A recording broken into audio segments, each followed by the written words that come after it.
Welcome back to The Book Stop. I'm so excited to talk about today's episode. Fair warning moving forward, this podcast does contain spoilers as we go over major events within the novels. Before we get into it, don't forget to follow us on Apple, Spotify, and Instagram at The Book Stop Podcast. Alright, well, welcome to The Book Stop.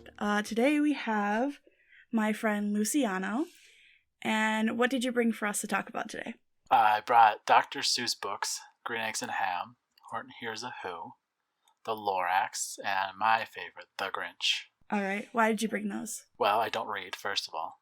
But I do remember reading all the Dr. Seuss books, but the non-mainstream ones. So I never really read Horton Hears a Who or the Lorax, but definitely Green Eggs, Go Dog Go, and all those other books. Gotcha. Okay. Before we get into it, just some background about Dr. Seuss. So, his real name is Theodore Seuss Ginsel. I apologize if I say that wrong. And before he wrote children's books, he was a political cartoonist.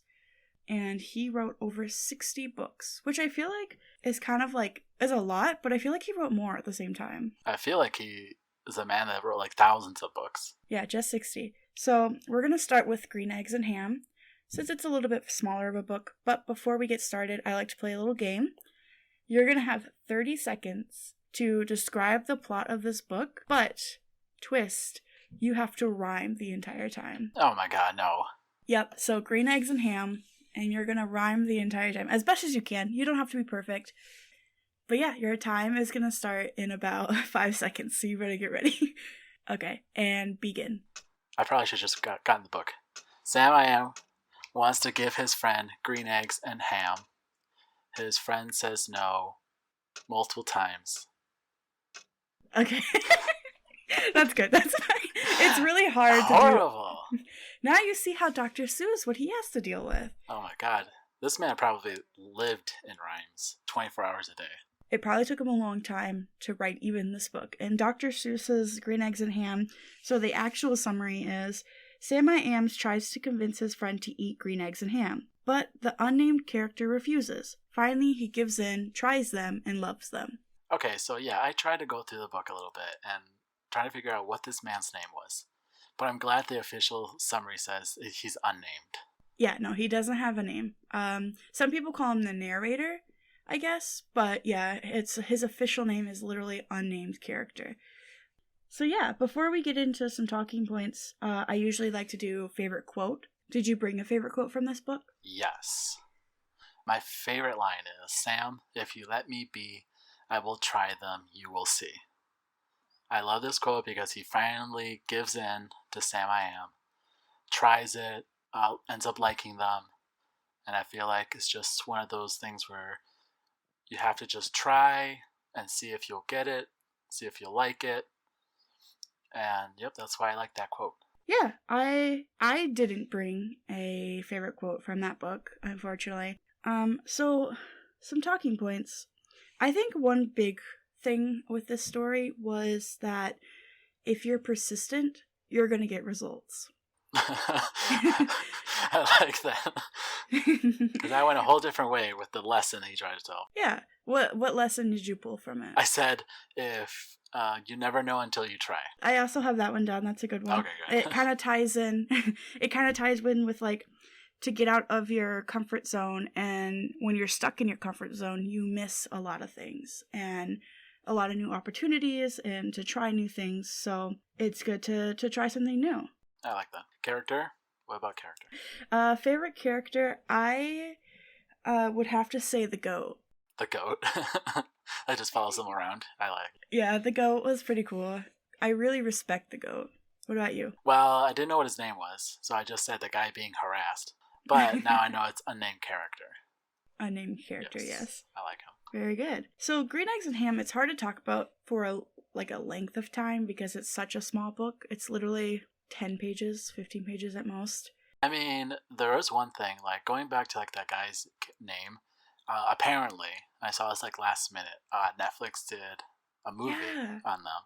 And in the synopsis, it says Sam and Guy. So they named the guy Guy. Yes, I forgot I was going to tell you that. Right, but it's like, well, that's kind of dumb.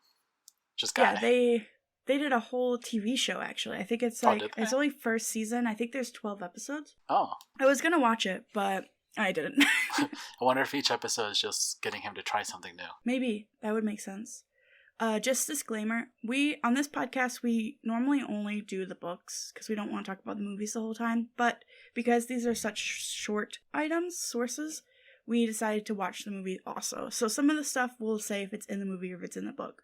But yeah, I did not watch Green Eggs and Ham, the TV show. I did not. Maybe I'll watch the first episode eventually. Probably not. Okay, let's move on to Horton Hears a Who. Personally, my favorite Dr. Seuss book/movie.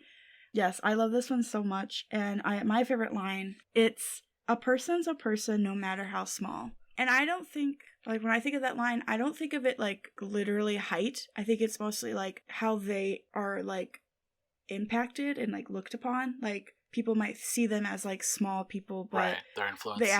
Their influences aren't very big, but they actually are in the end. Yeah, that was my favorite quote too. Do you want to add to that thought? I mean, he says it all throughout the book. He just says, person's person, no matter how small you are. And it's just so true because it doesn't matter who you are in this world. You're just, you're the same person no matter if you're the president or just a random person going to their 9-to-5 job. You matter in this world. Yeah, I agree. I like how they put it in there, like, with an elephant who's, a really big animal to literally a speck of dust. And how that one speck of dust has thousands of people on it. And even though it's literally a speck of dust, they have their own kind of, like, drive. So, the first thing I want to say, kind of to go back into Green Eggs and Ham for a second. In the movie, towards the end, they have green eggs and ham in the movie. Did you see it? Did they?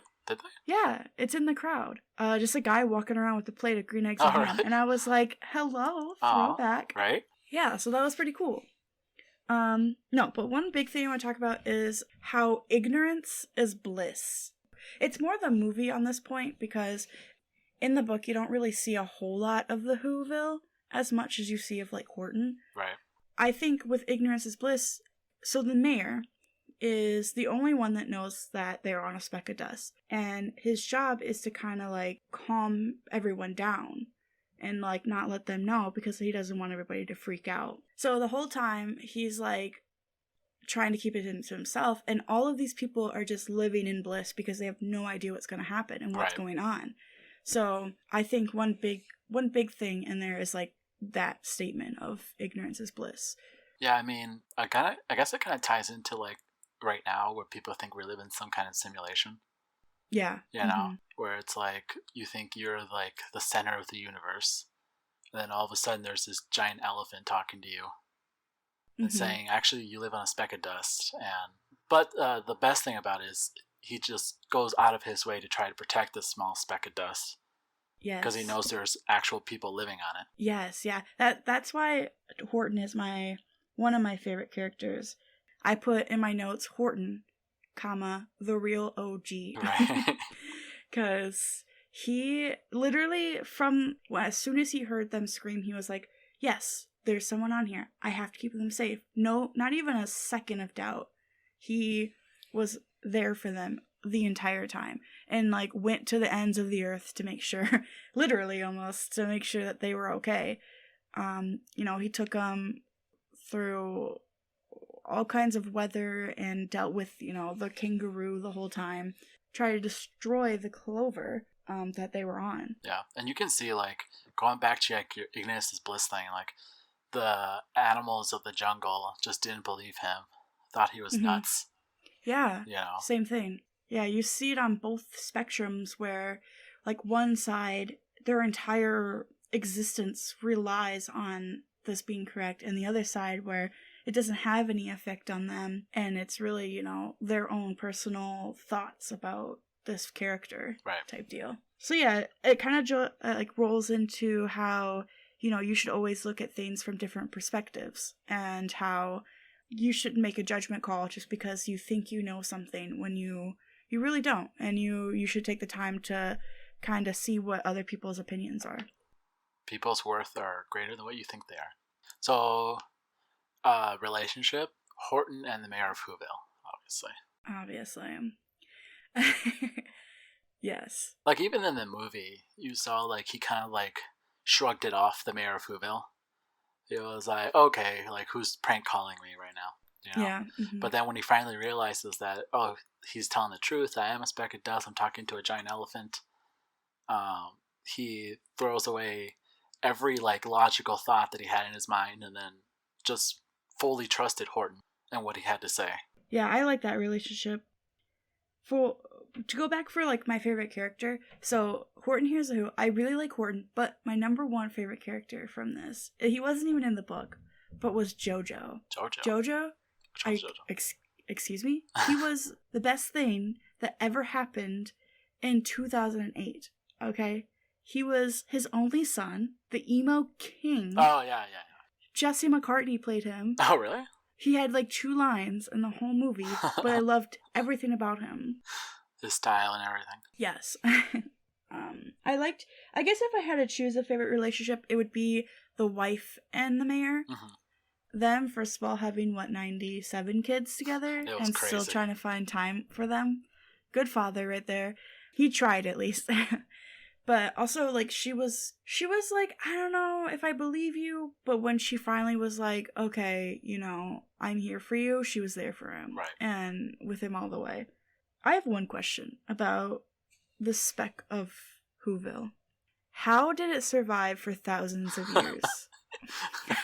If an elephant can bring it around on a flower and not destroy it, then I think anything's possible at this point. Okay, but just from that trip, it was like, a couple days? The whole town got destroyed from going from here to there. It destroyed it went from winter to summer in like 2 seconds. And, the environment around them impacts them. So how did it survive from caveman years? Just because it was on that flower in... I'm going to chalk it off to, like, Dr. Seuss logic. Okay, what's that? Well, it doesn't really matter until the story's being told. Okay. Very true, yeah. That's very true. You can apply that to every one of these stories. Uh-huh. Which is bold, to have so many plot holes and not care. Right.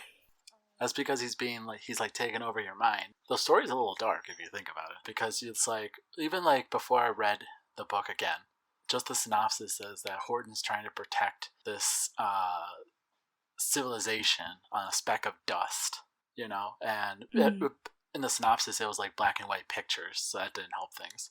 But it was like, okay, well, is the story going to try to tell us how we're just specks of dust flying through the solar system?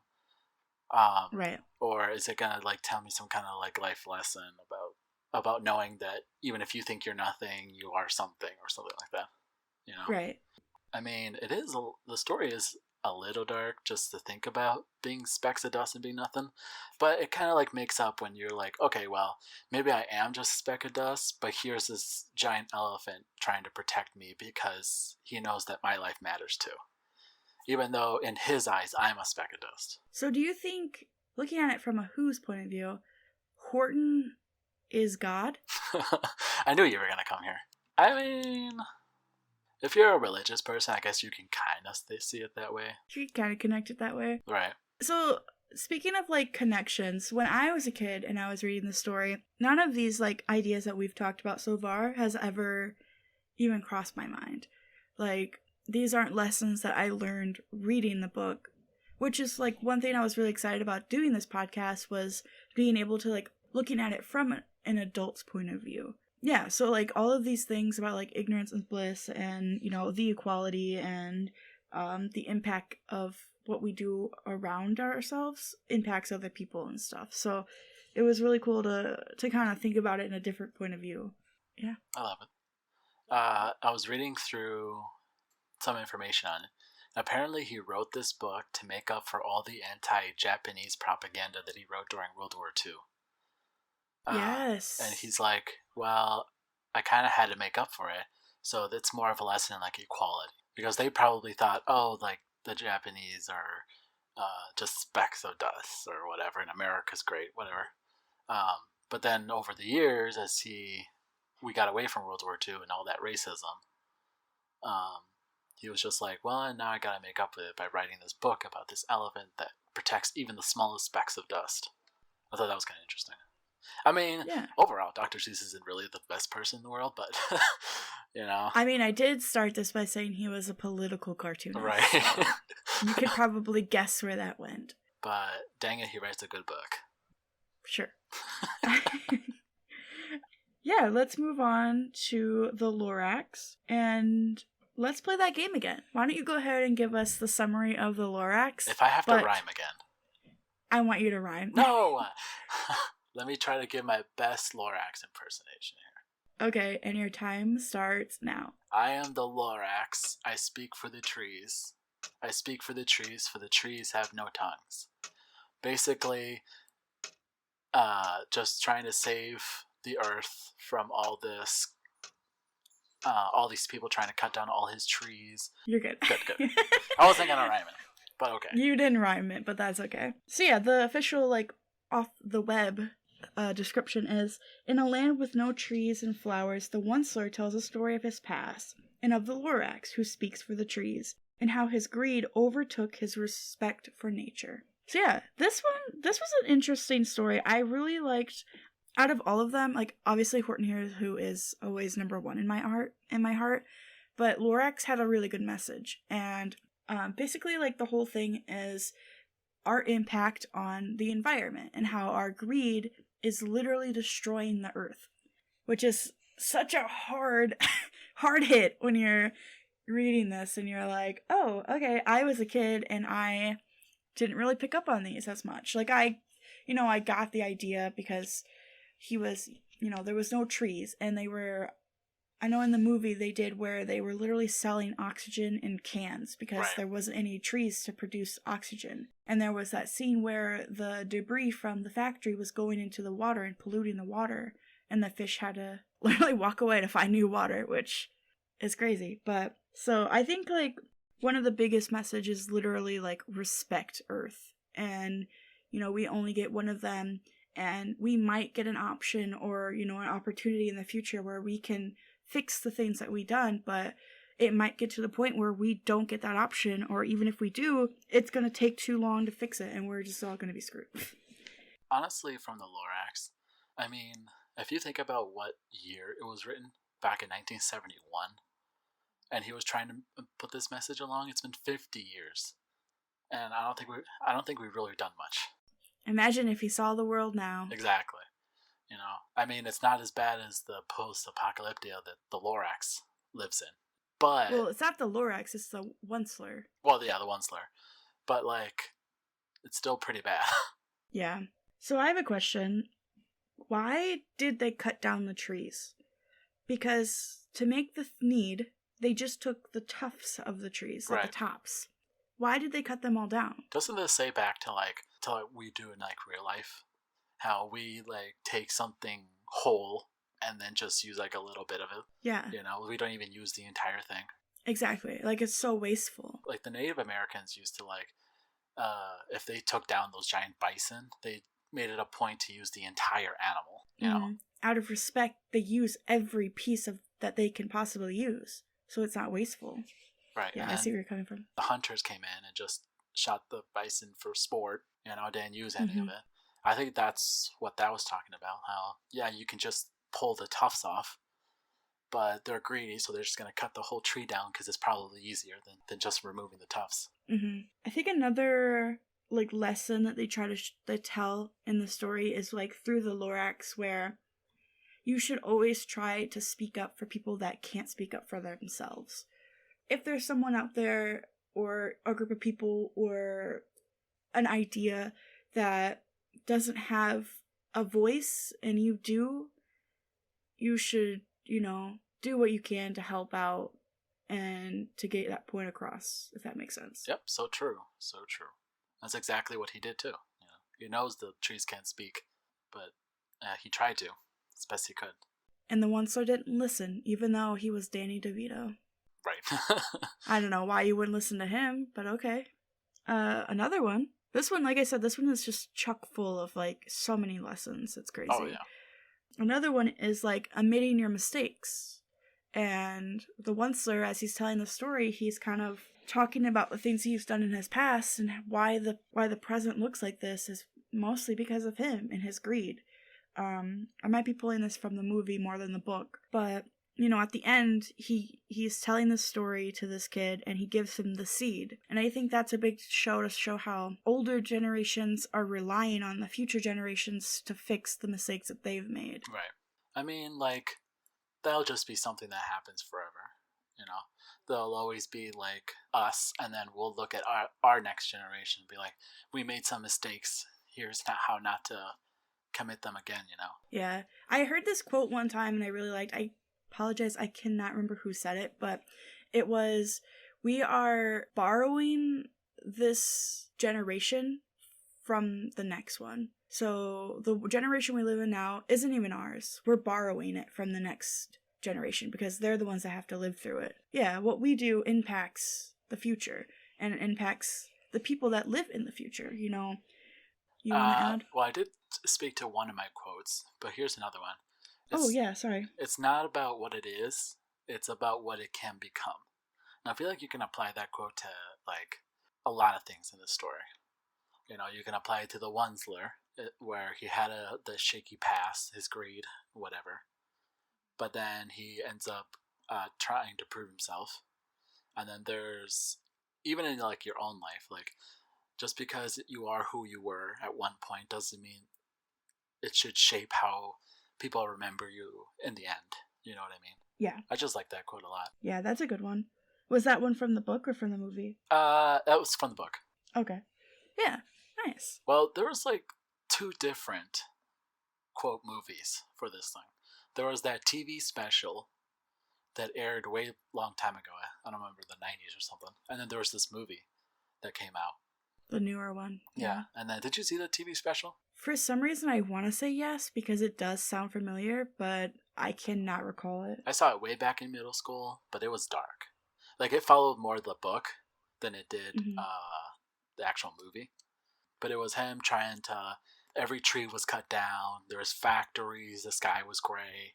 And he's just trying to, like, tell people we have to change who we are, and no one's listening.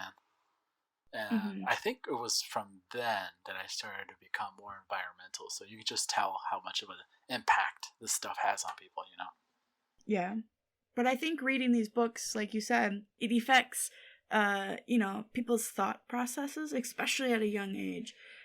I don't know if I would say, like, elementary school, because, you know, I feel like kids don't really pay attention then. So if you're reading this to, like, elementary schools, honestly, I would read these books to, like, high schoolers. Do a lesson on that, because they have really good source material. It's just teaching it to the wrong age. Right. I agree with that. Yeah. My favorite quote came from the book, and kind of like his environmental impact really started to affect the wildlife around them. So the quote is, "I, the Onceler, felt sad as I watched them all go. But business is business, and business must grow." So he's literally watching all of the bears and all the fish literally get up and walk out of their own forests because there's no food around for them to eat. There's nowhere for them to live. And they have to literally leave the forest. And he's like, you know, I'm sad about it, but my greed is bigger, and that's more of a focus for me right now. And I want my business to grow, and I have to do what I have to do to make that happen. Yeah. No matter what the impact is.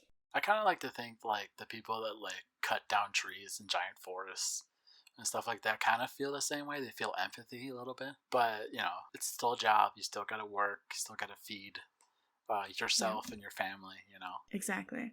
It'd just be hard doing that kind of stuff. I've always seen myself in a job where it helps the environment more than in a job that doesn't help the environment, right? If you know what I mean. No. Yeah, like you said, you have a paycheck, and that's all it really is in the end, and that's just really sad. I mean, I can understand why they're doing it, because we need paper and whatnot and all this jazz, you know. But at the same time, we kind of have to start looking past it. They are now doing where kind of ties in with, like, wanting to help the environment, but also wanting to get that paycheck. But where if they cut down a tree, they plant more. Like, if you cut down like 10 trees, they plant like 20 more or something. Right. Is like what I've been hearing. And, you know, if you donate money, then they'll plant a tree type deal. Good idea. Yeah, the problem comes with how long it takes to grow a tree. Exactly. That's what I was going to say. It's like, it's a good idea, but maybe start it like 50 years ago. Like, Right. it takes a very long time for a tree to grow, if you haven't noticed. But it is a good push towards something better in the future. So I do admire that. And then one more quote that's not in the book or the movie, but it was this meme that went around some time ago. And it says, "I am the Lorax, I speak for the trees. Litter again, I'll break your effing knees." I think that's amazing. That is not from the book. No, it's not from the book. If they're not paying attention the first time, let's get some violence in here. Then they'll listen. At any time, it felt like the Lorax was about to throw hands. Okay. Yeah, he should have. Especially Danny DeVito. Danny DeVito would have thrown hands. Oh my gosh, yes. You cut down his tree, forget about it. If they ever made a live action Lorax and Danny DeVito isn't the Lorax, I'm not interested. Right. I'm not. So I'm looking at you, Hollywood. Oh man, I can just imagine him all orange and oh goodness. And furry. Right. Danny, listen, I know you're listening. I need you to contact me and we'll get this going, okay? Yeah, so do you have anything else to add for the Lorax? No, I think it's a good message, you know. He released it around Earth's Day, just to try to get a good message across, and hopefully one day we'll listen to it. Yeah, maybe one day. Which is great. I love Earth Day. It's close to my birthday. But yeah, I think that's really cool. I think we need more days like that. I think we need more like Ocean Days and Wildlife Day and Recycle Day. And we need more days like that. What's today? Nothing. We didn't do anything today. Well, let's make it Ocean Day. Conserve Water Day. Where are these days? Maybe they are, and I just don't know. I'll look into it. Okay, good. All right, good. So I think all we have left is the Grinch. So my fave. So yeah, so the Grinch. Where do we even begin? I grew up in like the 90s, early 2000s, and I never watched The Grinch with Jim Carrey in it. So I just recently watched it last Christmas, like in 2020, and let's just say, not exactly what I imagined. No, it's not. They don't follow the book, if that's what you're trying to say. At all.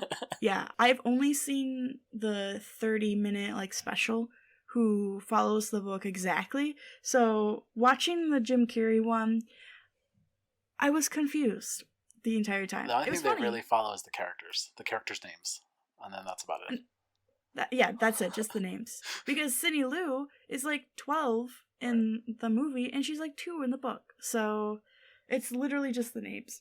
So another thing with like the Grinch, well, the first thing, we haven't even talked about it yet, is the same idea with like ignorance that was in Horton Hears a Who, except that how ignorance can kind of be like a negative thing where, you know, not knowing about something can be dangerous and it can affect other people and it makes people feel like isolated. How Grinch didn't really know much about Christmas and, you know, he isolated himself from everyone because he didn't feel like he was part of anything.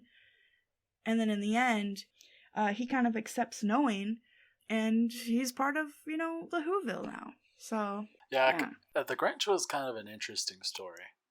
Because I'm not really sure from the beginning what his problem was. I don't know if it was more jealousy because he was all alone and whatnot, or if it was just because he truly was hateful and he just didn't like to see people happy. It was because his heart was 2 sizes too small. Oh, right. Well, if you think about how towards that end, where he finally realizes that even as everything was destroyed, and he like successfully stopped Christmas, they still decided to just keep Christmas going. He realized, Christmas wasn't about materialistic stuff. It was more about being with family. Yeah, I agree. My one question I have for the Grinch is, in the book, he's not green. Obviously, he's just white and black with, you know, the outlines. But he did have red eyes. So was the Grinch high the entire time? Stop. I want to know this. Probably. That's why he was green. I'm pretty sure he was the only one with the red eyes. Was it to, like, convince that he's evil? Evil, yeah. So they gave him red eyes? I mean, that's the number one way you convey people are evil. By just putting that red eyes, and then it's a demon or a monster. Yeah, I don't know. I was like, I couldn't even focus on the story because that's all I was thinking about. I was like, why is his eyes red? Yeah, so another thing, or a big theme, is like acceptance and accepting yourself, accepting other people, accepting like their views on things and stuff like that. So right. Yeah, I mean they all did see the Grinch as some kind of like monster. Yeah, that lived out there away from people, and then they kind of accepted him towards the end, and they're like, yeah, you could be part of our Christmas celebration, because Christmas is about family, not about anything else. Exactly. What are your favorites in this one? Well, my favorite relationship is the Grinch and his puppers. That dog Max is loyal since day one. Okay, like even if you saw like towards the movie, you could see that there's some parts where there was like kind of like a bad relationship between the two, but he still comes and stays with him because he loves the Grinch and how he takes care of him and whatnot. Yeah, Max is my favorite character in the Grinch. So favorite character though, the narrator in the book. Why? The narrator, I just had a stronger connection to the narrator than I did with the actual characters, and it's probably because he told the story, obviously, but he kind of like, if the Grinch and Cindy Lou and maybe even Max were having lines in the book, that's one thing, but then the narrator came back and just elaborated. Where it's like you could see the Grinch and you can see that his heart was like growing in size, but then here comes the narrator to confirm that, yeah, you're thinking the right thing.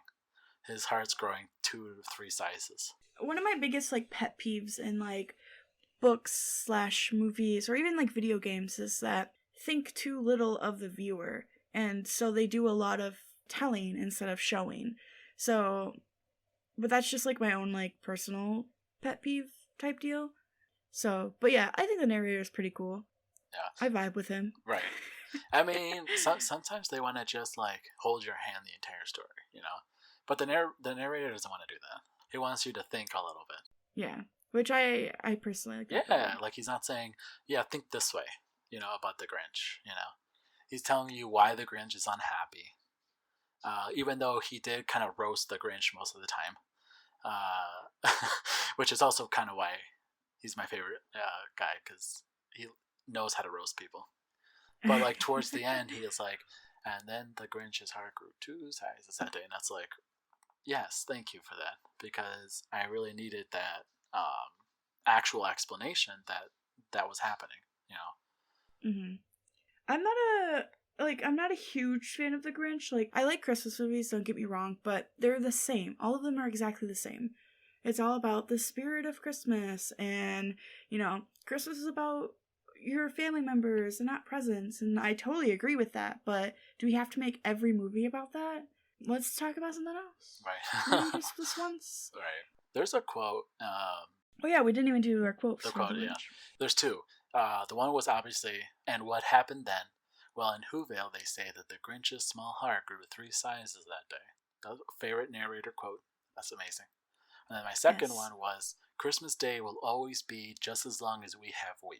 And, that was mine. Yeah. And then it's like, everything's destroyed, whatever, the presents, the tree, whatnot. But you know what? That doesn't matter, because just as long as we have each other, we'll still have Christmas. Yep. That's exactly what I was going to say. I love it. I agree. I like that. Yeah. Do you have anything else to add for the Grinch? Nope. Well, it is my favorite of all the books, besides some of the non-mainstream books that Dr. Seuss has.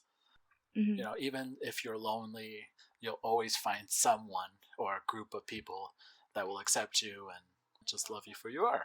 Yeah, it draws back into what we were saying about acceptance and how this story is one of the biggest themes is accepting people, no matter what their background is and what they look like and how they view things. Like, you should always take a second to see things from different perspectives. So yeah, I think that's all we have to talk about for the Grinch, but I do have a trivia game for you. All right, let's see how poor I do in this. So I have some questions, and I want you to answer them. I will tell you at the end if you're correct or not, okay? So we're just going to go. So this is like the end of Family Feud, where they do that lightning round? Exactly, yep. So I'm just going to ask you the questions, and you're just going to guess. Are you ready? Okay, let's go. Okay. In the song, what are the 3 words that best describe the Grinch? Mean one. Oh, God. Let me try to think of the song. So, mean one. I believe he says ugly in there somewhere. And then your heart is... Why do I want to say he's at cold as ice? Cold as ice. One of the two. One of those things. What did Horton find on the clover? That speck of dust. What is the price to talk to the Onceler? The price? Mm-hmm. What was that? It was, God, what do I want to say was the seed? I'm going to say seed. Okay. Is that your final answer? Yes. Okay. How old is the Grinch? Does it say his age? Well, if I had to guess, I'd say hundreds of years old. Okay. How much was a thneed? Okay, a thneed. How much? I'd say... Well, I don't even know what the currency is, but I'm going to say like $20. Where did the unnamed character finally eat the green eggs and ham? It was in the ocean, right? Because they finally fell off the train tracks, fell into the ocean, and he's like, fine, Sam, I guess you got me. I'll eat this freaking green eggs and ham. How many flowers did Horton have to pick through before he finally found the Who's? Oh boy, let's see. Oh, she was so caught up in the movie. Let's see if I counted. I'm going to say 4 flowers. And then the final question is, what were the 3 animals that was offered to the unnamed character to have the eggs served with? Okay, let's see. Would you have it with a goat? Would you have it with a rat? The goat, the rat, a bird. Was it a bird? Okay, you got... Probably 0 of all of them, right? You got... I'll give you like 1.5. We're being generous. Okay. Yeah, you got about 1.5 right. All right. So go through them. Number 1, in the song, what were the 3 words to best describe the Grinch? So in the song, it literally says the words I would use, but to best describe the Grinch is stink, stank, stunk. Oh, okay. Yeah. Number 2, what did Horton find on the clover? I was looking for Whoville. Oh, okay. Or the Who's. I'll give you a half point for that too, because you did say a speck of dust. He technically did find that, but I was looking for that. Yeah. The price to talk to the Onceler was 15 cents, a nail, and the shell of a great-great-great-grandfather snail. What? I don't even remember what I said. I don't either. I think you said like a seed or something. Oh, yeah. That's what he got at the end. Oh, right, that's right. How old is the Grinch? He is 53. That's what they say in the book, but I'm guessing he's probably like around 53. I would have took anywhere between 50 and 60. But yeah, they said that he lived on the mountain for 53 years and watching over the Whoville. A feed is $3.98. At least when they first made it, it was. I adjusted for inflation. Oh, okay, gotcha.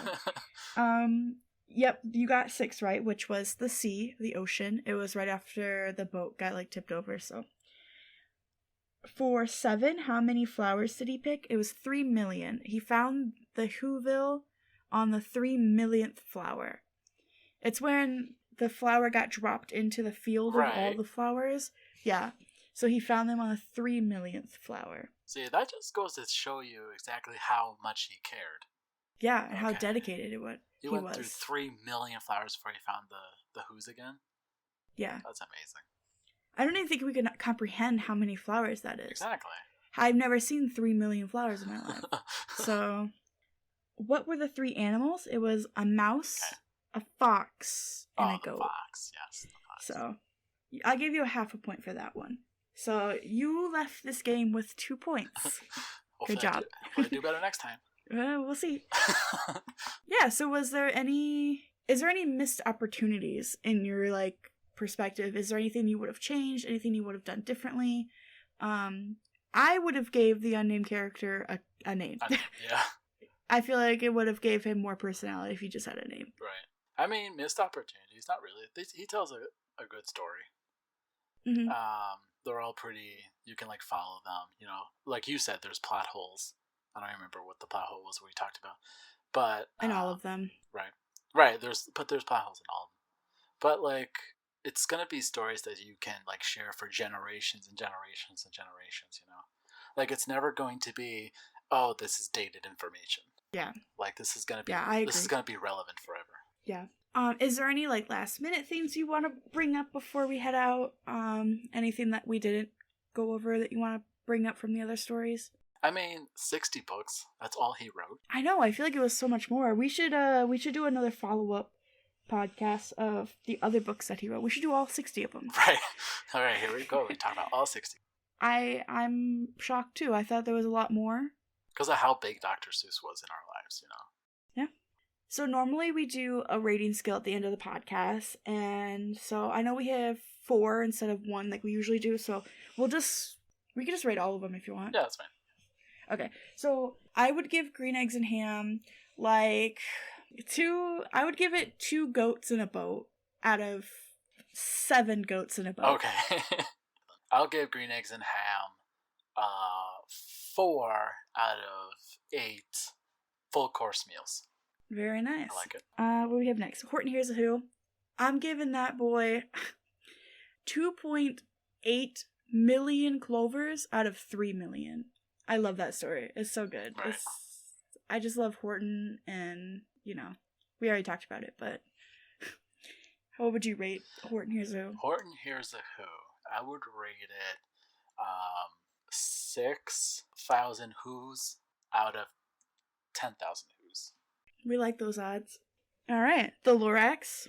I would give the Lorax 5 unnecessarily cut down trees out of 8. Oh, okay. I love it. The Lorax, I will give it 6 seeds out of 7 seeds. And then for the Grinch, I would give it... I'm going to give it 2 red eyes out of 10. Oh, okay. Well, I'm going to give it those 3 sizes over 4. All right. Well, this was fun. I'm glad that we were able to do a children's book, but looking at it through an adult point of view. So that was really fun. I enjoyed reading between the lines almost with these things. So, well, thank you so much for coming on to the book stop. Yep. Thank you so much for having me. Yeah. Well, you're coming back in, I want to say July, probably end of July. So if you guys want to hear from Luciano again, just follow us on Spotify, and he'll be back. I love it. What are we reading again? I forgot. Well, you'll have to find out in July. I can't wait to come in not knowing what I'm supposed to go over. Yeah, we just talked about it on Friday, so you should. It's okay. Well, you know. Okay. Well, thank you again for coming on. Bye. Thank you for turning the pages with us this week. If you've enjoyed this episode, show your support on social media. Don't forget to turn on your notifications to get a reminder of the next episode. Thanks again for listening to The Book Stop. Bye!